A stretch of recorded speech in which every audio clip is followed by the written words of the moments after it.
There were deserts on the seafloor, mountains higher than any peak you'll ever see, up upon dry land as I fall. I give my body.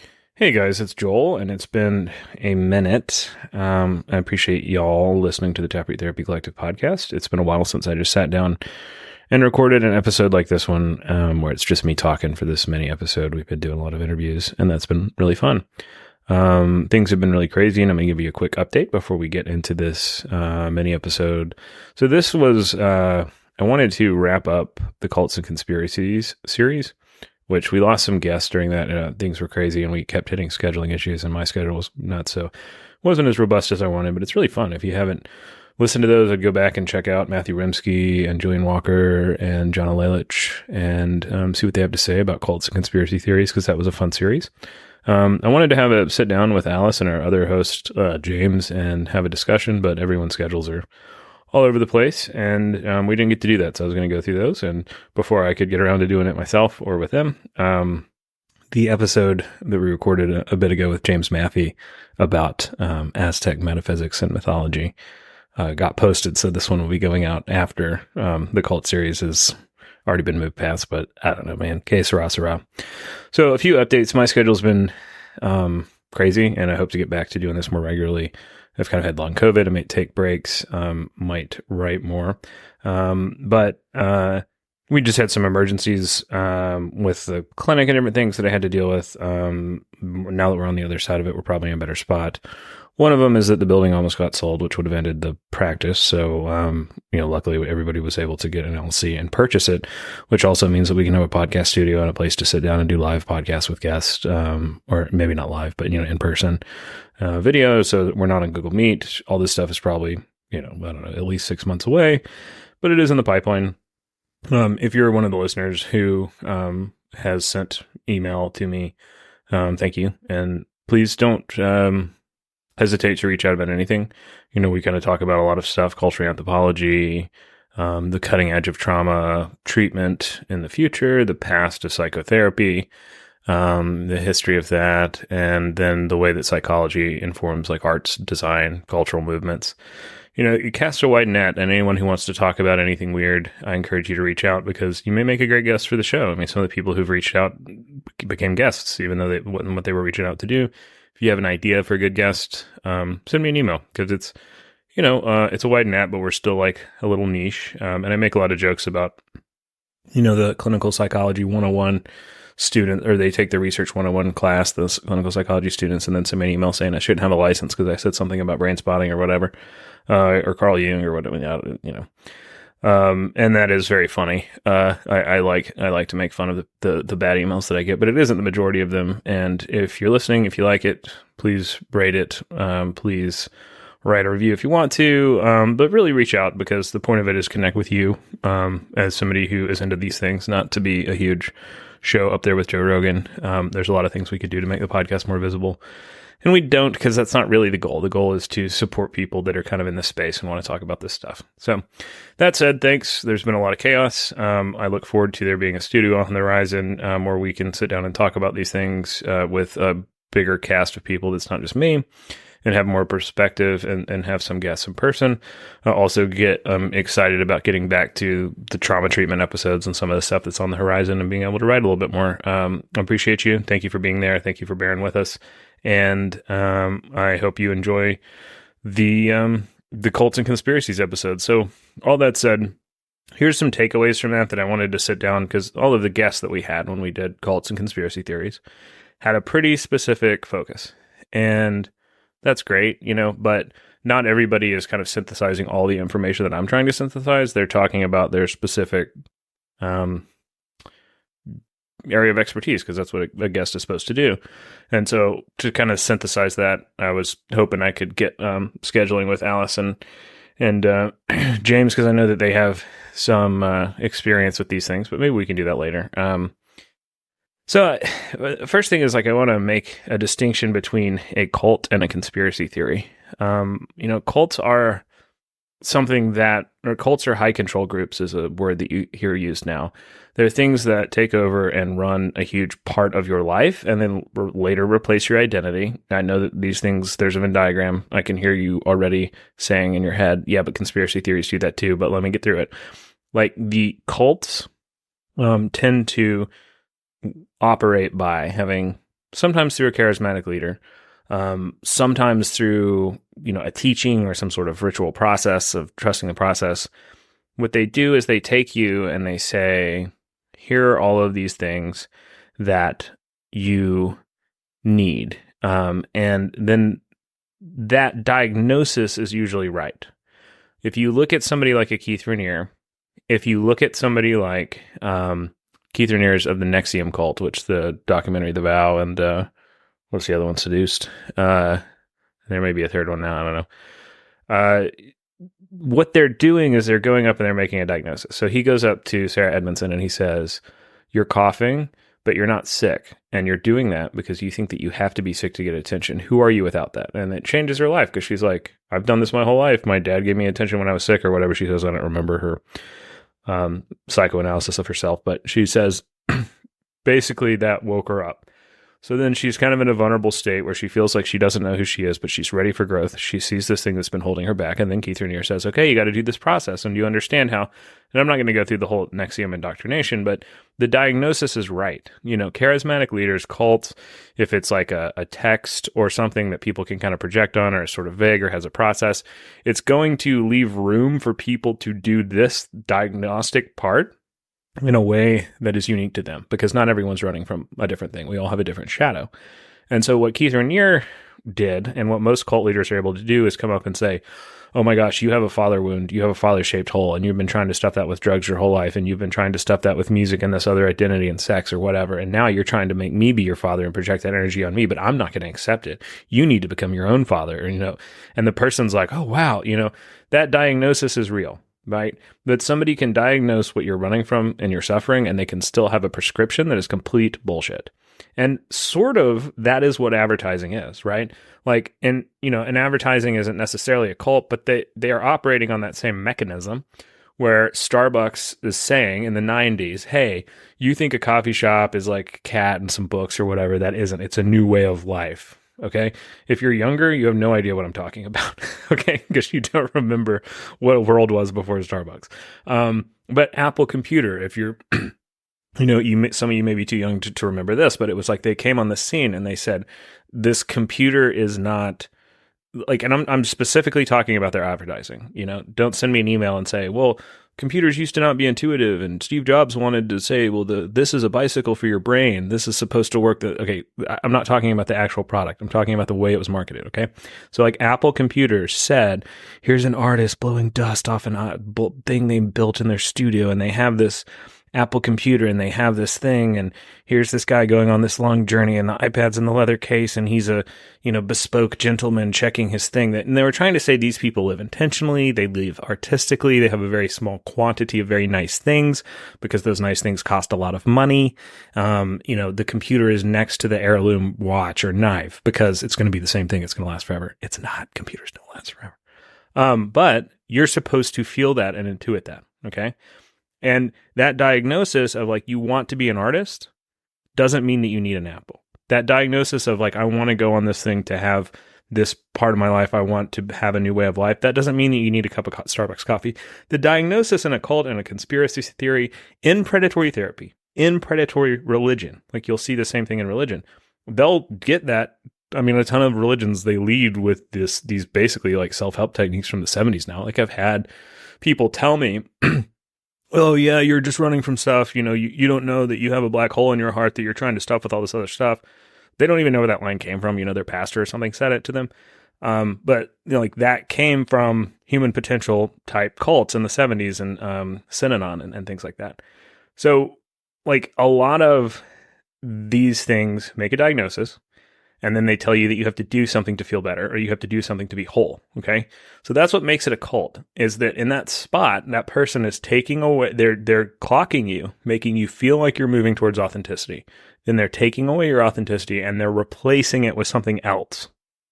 And that something else is this thing that usually leads to exploitation of your time, exploitation of your sexuality, exploitation of your, sometimes it's just your attention. That some people will settle just for being an egomaniac. You know, a lot of these kind of cults of personality are just that. But it replaces it with something that is self-serving to a small group of people or a person or a group. And then it's going to put you in a position where you are supposed to go out and do the same thing on a smaller scale. Now, you're not going to get as much of the reward as the founder. Usually your reward is going to be ego. But you're doing the abuse, and you're a good person, and you think you feel well. So what you're doing is an abuse. So that means you're not being abused. You get it? And that's why so many people who come out of these things, they have such problems because not only, if I admit that that guy damaged me enough to start the healing and change process, I have to sit with the shame and guilt that I hurt all these other people. And so vulnerability is always going to be switched and replaced in a cult. Okay. That's a cult.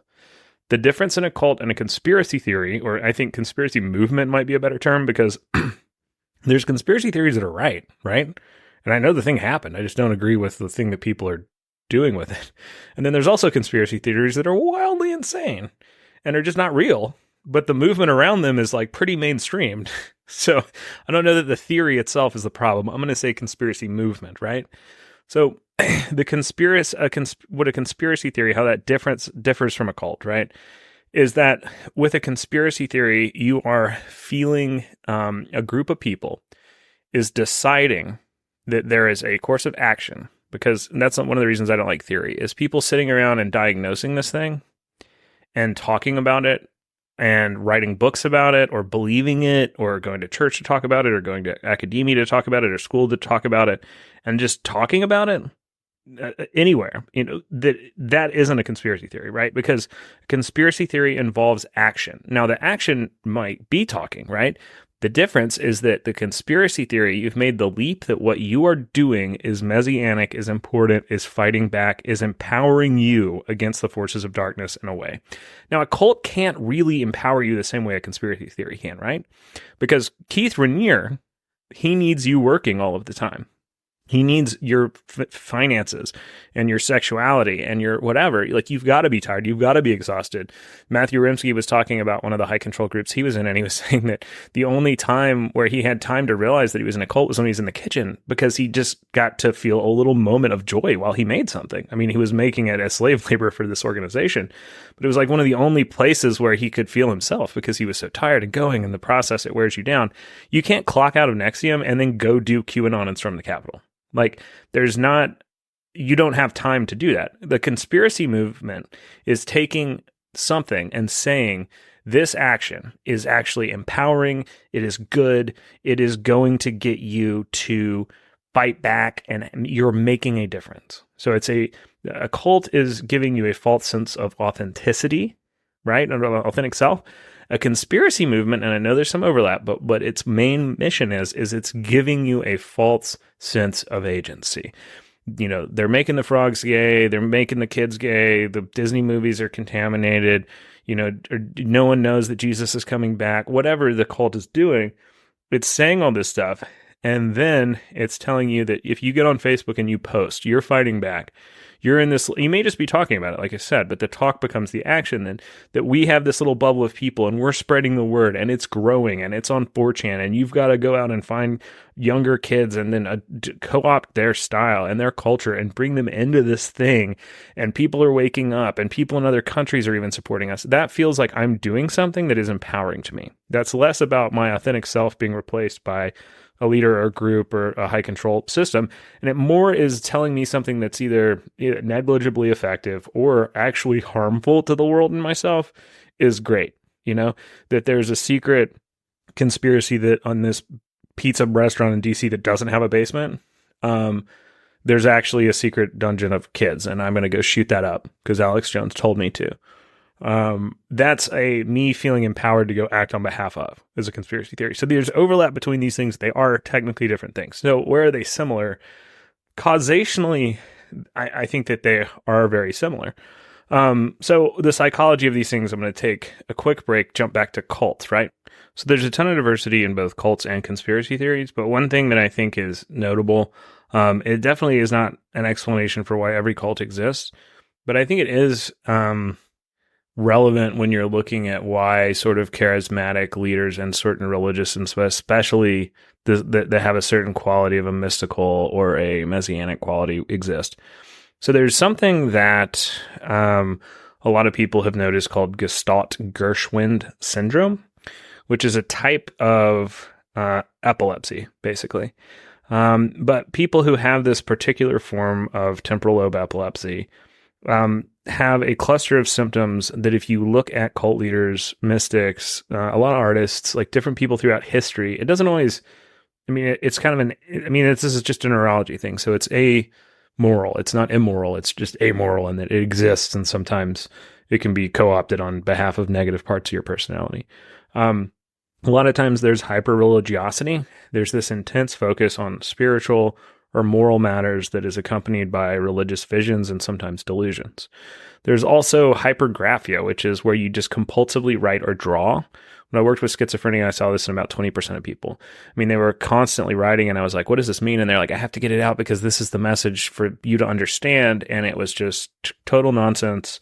And I was trying to slow them down to pull them back into a groundedness and say, yeah, but can you tell me what this thing that you just wrote a minute ago means right now? And they would look at it and they would get so frustrated and be like, it's got to come out. It's not like there was just a confabulation. Like they couldn't explain the thing that they had just written, but they still had to continue to write for hours. Well, it goes around, it didn't, the link broke, and so now you don't know what it is. And it's like, wait, I just got to get back to writing. And you're like, wait, why are you writing? Like, it is a kind of delusional need to create something incredibly important. There's changes in sexual behavior, which is either hypersexuality or just a decreased libido, or an ascetic nature of I'm afraid of my sexuality and I'm afraid of it in other people, and I'm going to start spinning my wheels intellectually and thinking about why all these things are actually like bad and you shouldn't do them, I'm going to come up with either a spiritual or a logical reason why sex is degenerate or impure or whatever. So, so imagine like if you're somebody like Marshall Applewhite in the Heaven's Gate cult, who is a repressed gay man, that is going to be incredibly helpful to you not changing, to you doubling down on your worst parts and not confronting them, because like now all sex is bad. So I don't even need to think about my whatever. I need to just teach other people how great it is to avoid your sexuality. That could be hypersexuality. Like in the case of the Rajneesh cult, there was a lot of that in some of the charismatic leaders.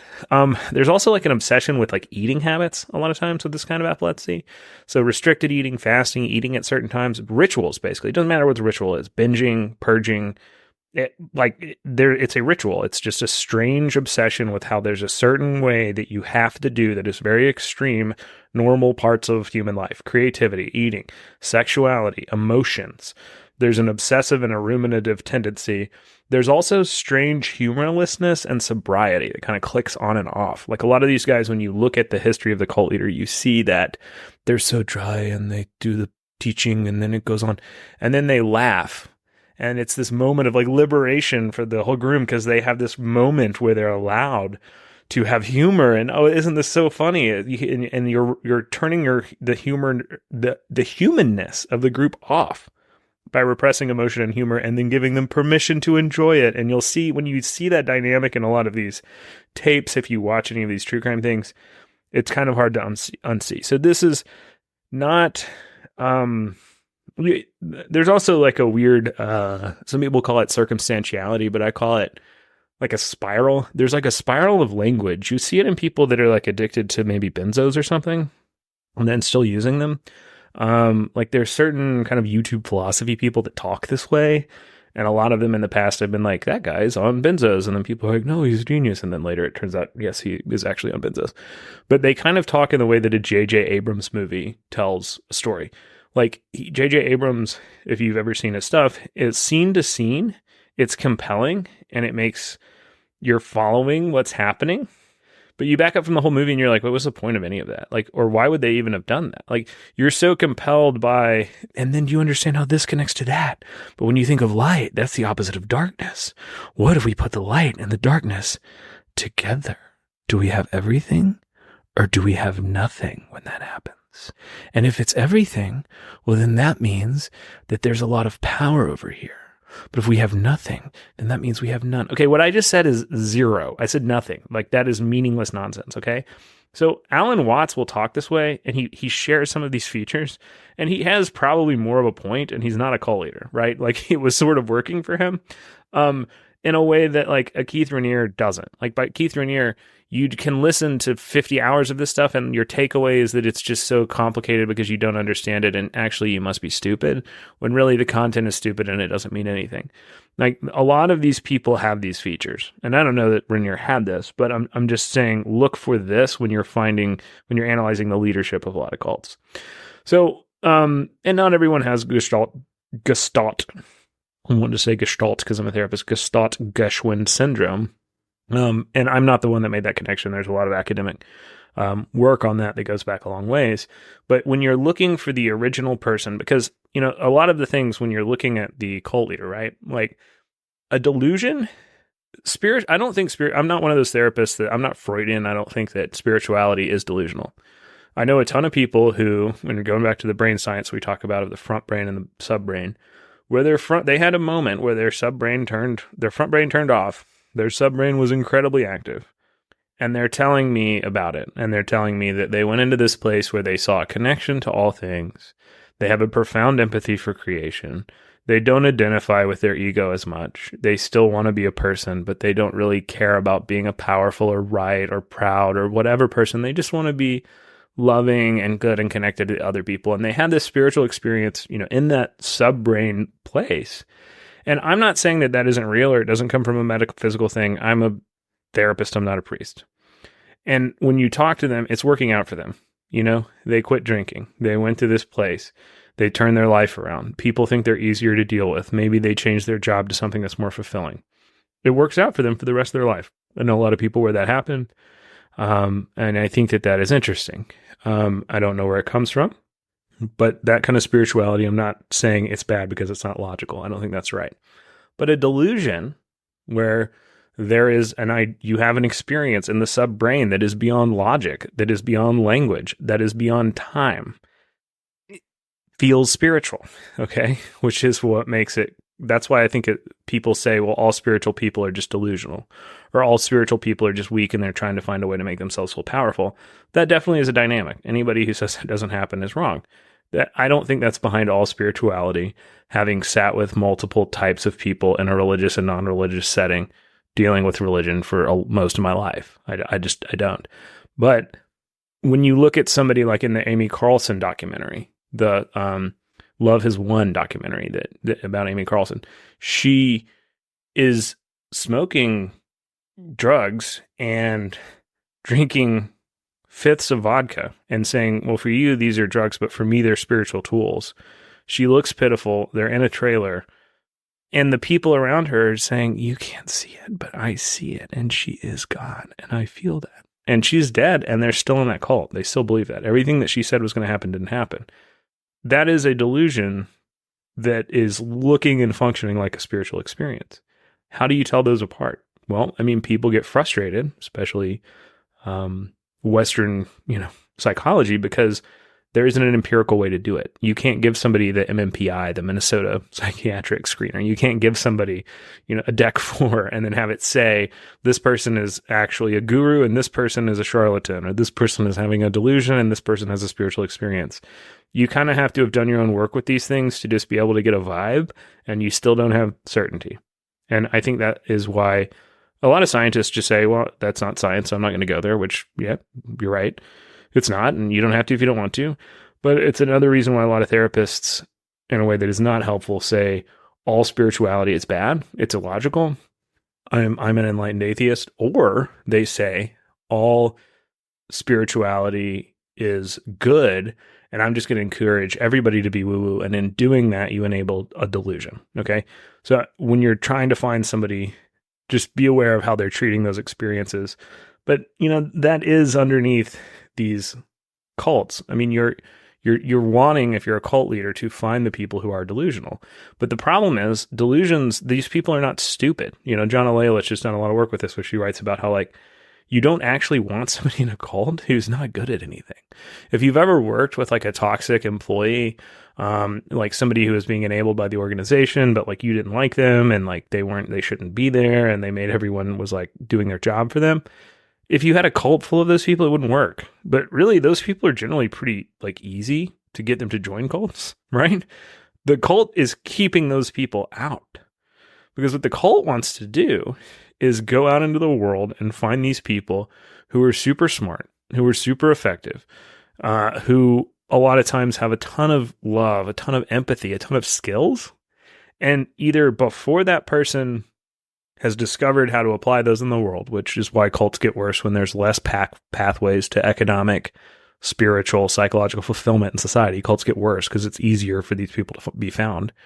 Or the person already is doing that and you want to convince them that they're doing it wrong. They're doing it the right way. Really, they have to do it through you. You want to get those people. Look at these documentaries. Look at like these people are film directors. I mean, yes, the movies that Mark Vincente or whatever directed before he joined NXIVM were woo-woo BS on the half of another cult, but like he was effective at stuff. You know, Sarah Edmondson was running a business. Nikki Klein was an actress. I mean, these people were successful. Keith Raniere wasn't going into homeless shelters. Not that homeless people are not smart or that homeless people are not, capable. It's just that you're looking for people who either have you're looking for people who have the ability to be effective tomorrow with your help or who are already effective. Because at the end of the day, a cult is a business. If it's not making money, if it's not making extra labor for you to exploit, then you're not able to get anything out of it. So why would you run it? You know, nobody works for free, not even a cult leader. So except I guess the people in the cult work for free. So you're looking for people who are not stupid, who are not emotionally intelligent, who are not, a lot of these people aren't woo-woo. They end up in a woo-woo cult because they're so disconnected from their spirituality that when someone opens that door and says, look what spirituality can feel like, and you're so hungry for that, then these places converted scientists and doctors for that reason, I think. You know, nobody showed them how to do that in a healthy way or opened the door for them to do it themselves. So, going back to conspiracy theories and some of the overlap, one way to think about a conspiracy theory is that it is a metaphor for something that, like, you already know is true, but you don't know how it's true.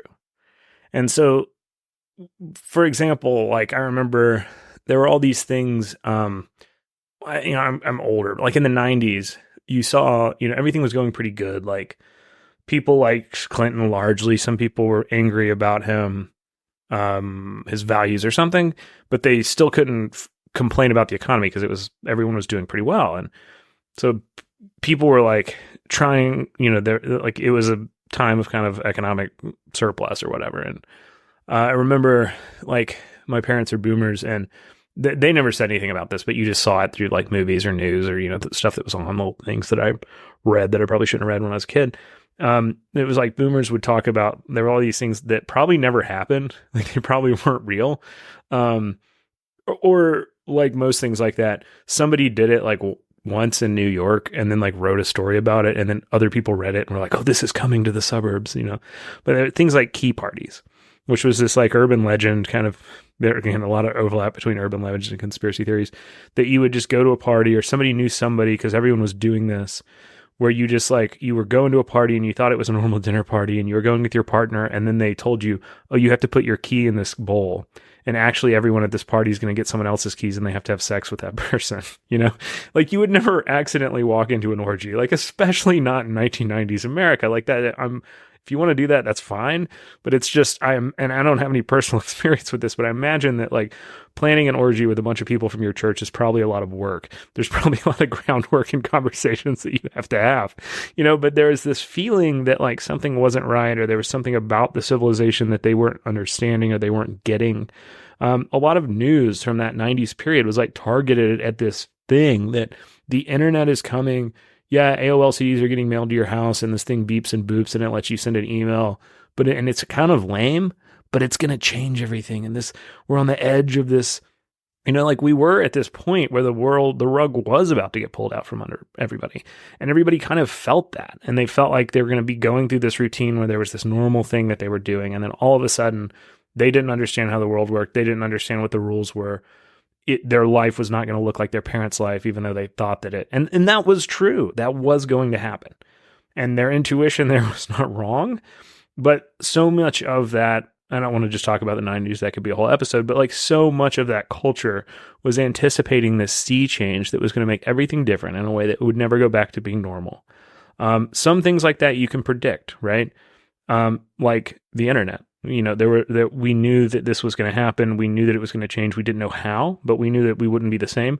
Other cultural things that set things off, like 9/11 or the atom bomb, like you can't really predict. Like technology just gets to this point, or a cultural event happens, and it wasn't something that everyone could feel with their intuition was right on the edge of the horizon. But the internet did work like that. And so if you go to something like a key party, that you're going to go to the normalest, most safe thing that you've ever done, like go eat dinner with the people in your church, and then all of a sudden you're going to be in an orgy or some kind of sexual affair, whatever, something that just so contradicted your values that really everybody was going to see inside of what everyone wanted in a way that they didn't want to see. I mean, the internet did kind of do that. It kind of key partied everybody. We had to hear what our family members actually thought in a way that just talking to them didn't get us to. You had to give them the anonymity to sort of tell them themselves or something. So I don't want to waste too much time like with that metaphor, but I think that like a conspiracy theory does that. Matthew Rimsky, when we did the interview, like he's talking about how when people are like, they know that the CIA overthrows these places in America and then it's not on American news.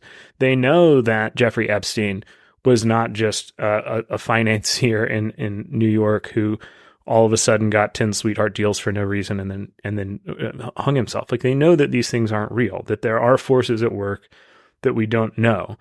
One of the authors who I heard him in an interview, and I don't remember the book that he wrote, but what he was saying about like his jump for staying sane while he wrote all of these things about conspiracy theories and said, hey, look, probably all this stuff happened because look, you've got 90 coincidences here that are so coincidental. A lot of them are probably true, but I can't tell you definitively that any of them are. But I can tell you that there's probably some smoke. There's probably some fire under the smoke, because even if half the stuff is wrong, it's still pretty damning. He was saying you have to have that attitude, because when you make the jump between this is extremely likely based on all the information that we have to I know this is what happened, you can't know that. You have to know that you can't know that. You have to know that you can look at all this disclassified things, that this person is released from jail over and over and over again by the men in black suits, that this thing is thrown out, that this doesn't happen to anybody else. But you can't say, but I know that the CIA did it because this is right when Thaxton was coming in and then he took over, so he must have put these people in. That's where you've joined the conspiracy theory, because you can't know those things. You can be pretty sure that something like that happened, but it is the certainty that makes you the convert. And that's how he said he stayed a researcher instead of a convert. One of the other things that I've heard this account from several people who write books about conspiracy theories. So I think they probably talked to the same guy who spoke anonymously. I don't know who it is. But what they said is this guy who evidently was a politician, a successful one, who spoke off the record, is he said, you have to understand that most of the people who are in the conspiracy theory aren't really in it. That the people who actually are going to Epstein Island or doing a thing, like they're always going to be the minority. But what these organizations are going to do, or what wealth and power is going to do to vet you, is they're going to put you in a situation where you're uncompromising, where you see this thing and you know someone else is doing something bad, and everyone knows that you saw it, and everyone knows that you know. And if you ever talk about it, you're ostracized, you're out, your career is over. But you didn't do it. You don't have to do it. You don't have to do the bad thing, but you do have to be around it, and you have to let everyone know that you know that. And in that way, you're complicit. You're complicit because you know that if you say something, you're cut out, and so your whole career is not saying something.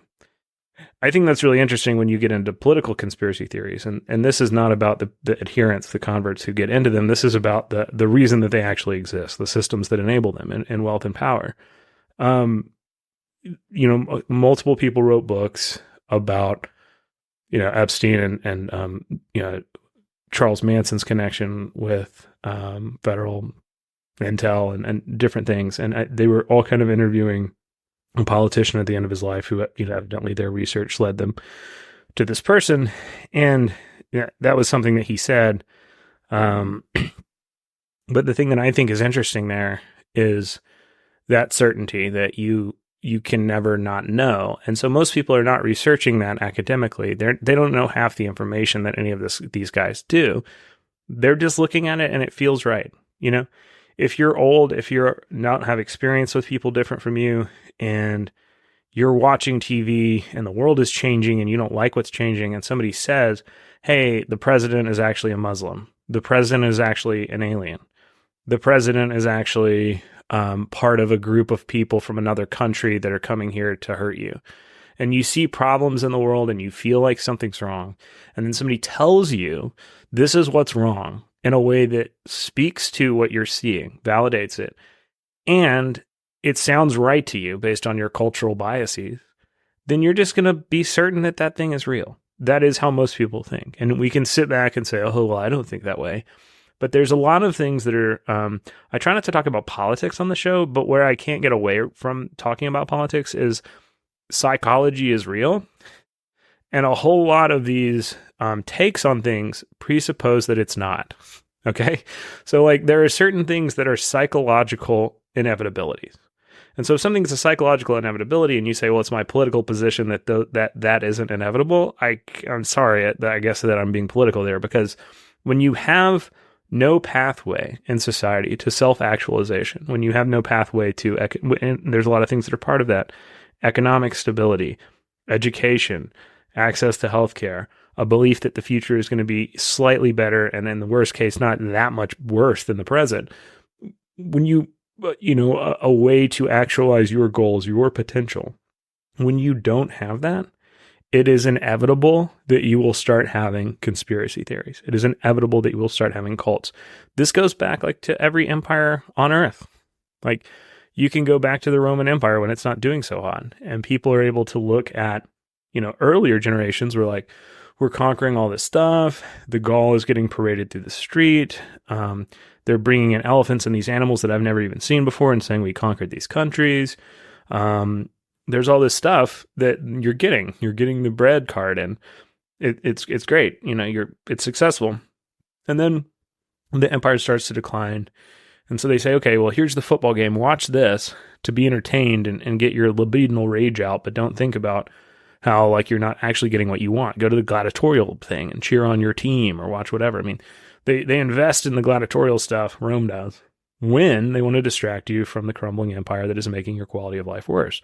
That only works for so long. I mean, it is a psychological inevitability that you're going to get something like Mithras, the cult of Mithras in the army. You know, an army cult is going to be scary because when your whole army converts to a religion, at a certain point, are they going to do what the emperor tells them to do? You know, you're going to get things because when I don't have actual active power out here, then what happens is I'm unless I just say I give up, I'm going to jump off a bridge. There's no point in my life, which that person, you know, politically, I guess, ceases to matter after that point.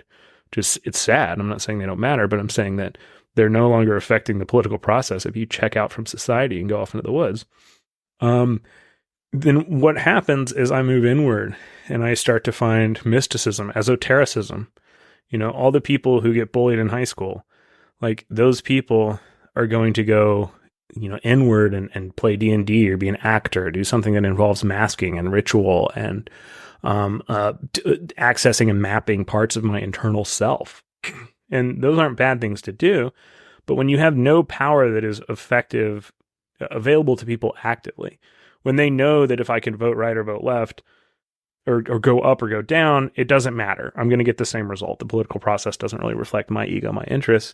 Then they look for that power personally. And sometimes that leads to people who become cool artists and write cool stuff. But as a inevitability, you're going to get cults and conspiracy theories because people are going to say, one, I'm going to go to a cult leader who says, this is how you feel better. This is how you do it right. I'm telling you why you feel bad. Just statistically, that's going to happen more.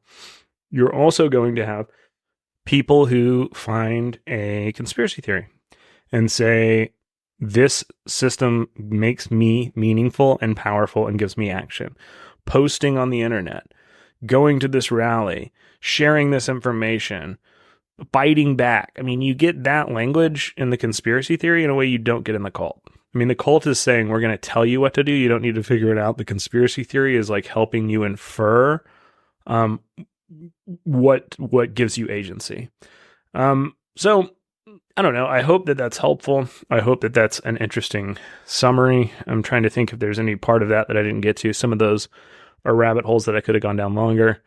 But I think all of those things are things that were touched on in the Cults and Conspiracy Theories podcast. If you're interested in that, I'm just kind of giving you a lot of different bullet points that you may want to look at more. I definitely think that there is a pretty profound, and some people don't like it when I use the more Jungian language on the show, but I do think it's useful. We all have intuition, and when we're cut off from intuition, things get, pretty dark. They get pretty sad. We may look like we're a successful doctor, lawyer, wealthy person, like doing whatever, but we don't feel like we're able to be in touch with the part of our brain that is more than logic, that is more than language, that is more than time. And so that saying of like, if you don't have a religion, then something will become your religion.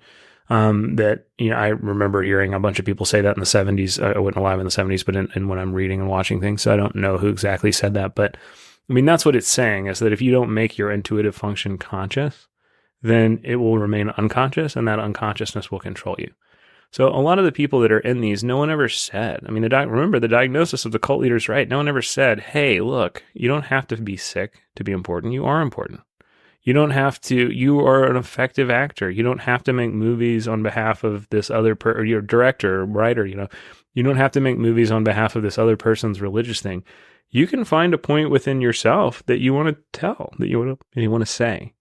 All of these things that get worse when you have a civilization basically that is cutting off past actualization and is not functioning. People statistically will just hear less, and then people will get worse. They'll be more susceptible to these things. So you hear cult used kind of too much. Like, I think a lot of times, remember when we're talking about cults here, a conspiracy theory is a metaphor that describes a reality with a metaphor that we can't see reality clearly. We don't really know what is actually happening under the hood, and so we make this guess, and then we become too certain about that guess. Whereas a cult is something that is replacing a part of you with something that feels easier or more authentic, but ultimately there's going to be this bait and switch where that thing is going to control you, and it's going to cut you off from authenticity so that you're trapped. That is how they're going to function. So when you see people say, well, this political party is a cult, or that both political parties are cults, or, the entire religion of this is a cult or something, I have a problem with that kind of language, because I don't think cults can quite be that big. Like, are most Americans affiliated with some organization somewhere that they don't understand how it works and it exploits them? Yes, like, almost definitely. But what is that? That's a problem that needs to change. But that's the problem driving the cult. It isn't really the cult. It isn't really a conspiracy theory. It is the system not working as intended.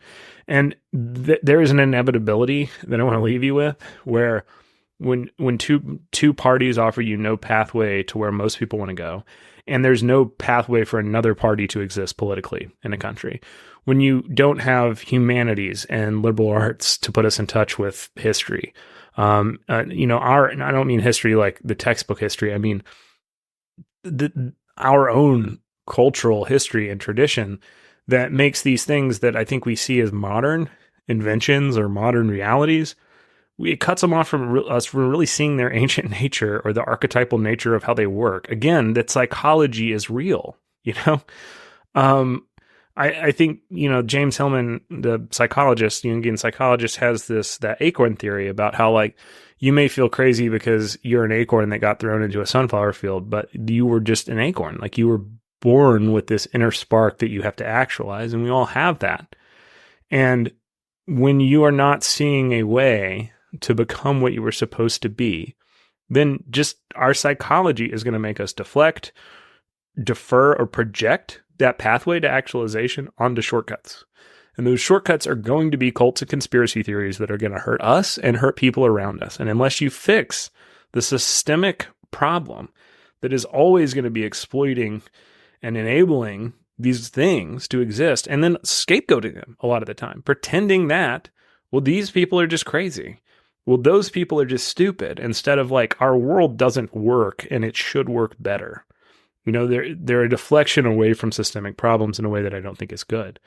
And will these problems always be around? Yes. You know, have they always been around? Yes. Can we notice that the system is broken and that people who want to grow and change are being cut off from authentic pathways to actualization when these things increase in frequency, intensity, and duration? Yes. Also, we can notice that.